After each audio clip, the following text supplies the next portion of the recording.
정화조 뚜껑을 열고 능숙하게 오물 수거를 시작하는 작업자. 이날은 전북 군산 어느 주택가에서 청소 작업을 하는 날입니다. 그런데 얼마나 지났을까 하얀 뭔가가 눈에 띄는데요. 들여다보니까 웬 백골.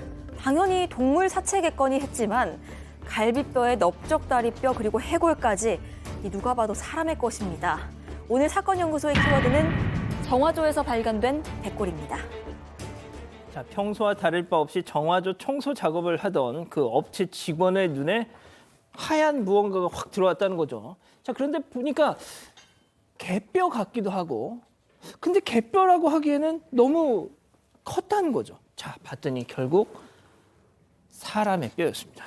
네, 이게 2013년 7월 10일이었습니다. 전북 군산의 한 주택가인데요. 그 빌라 앞에 있는 정화조를 청소하기 위해서 작업자들이 도착을 했습니다. 그래서 이 뚜껑을 열고 그 오물 수거 작업을 시작을 했는데 이게 지름 60cm의 깊이가 한 1.7m 가량입니다.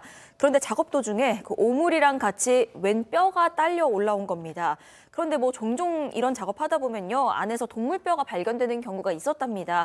그래서 개뼈겠거니 하고 넘기려고 했는데 그 해골이 나왔는데 아무리 봐도 동물의 것은 아니었다는 거죠. 결국 경찰 신고를 했고요. 이 담당 형사들이 국과수에 감정 의뢰했습니다.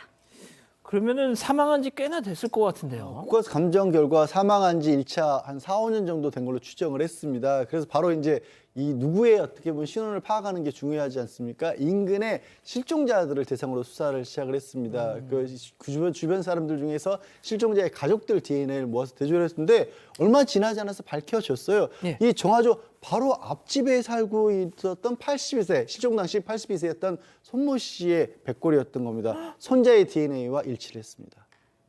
박 교수님, 이게 무슨 소리예요? 자, 근데 할머니가 이렇게 사라진 게 5년 전입니다. 2008년도 11월 달에 사라졌는데 네. 할머니가 사라지고 그 아들 부부하고 함께 살았는데 좀 이상한 점이 있습니다. 이 아들 부부가 할머니를 찾거나 했던 게 없었는 것 같아요.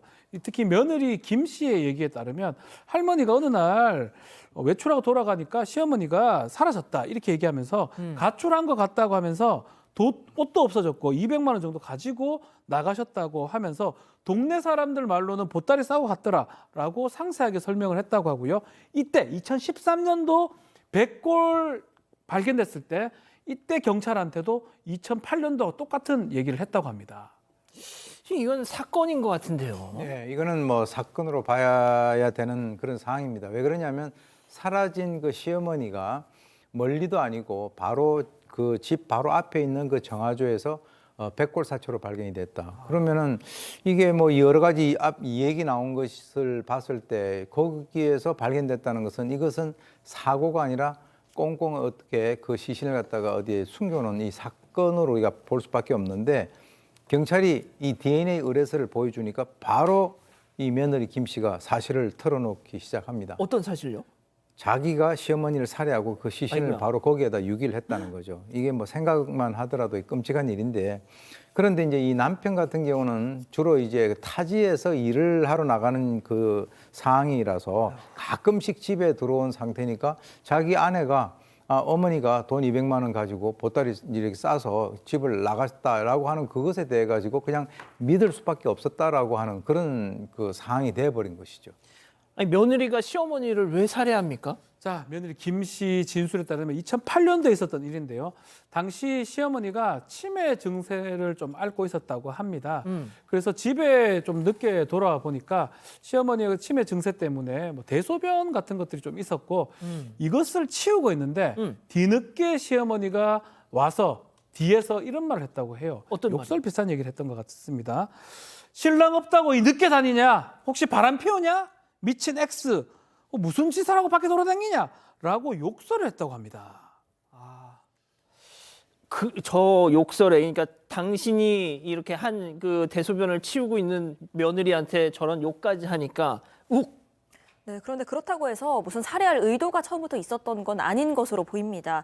일단 김 씨가 처음에는요, 어머니 저 지금 힘들게 일하고 왔는데 이러시면 안 되지 이렇게 얘기를 했는데 시어머니가 멈추지 않고 더 심하게 구신 겁니다.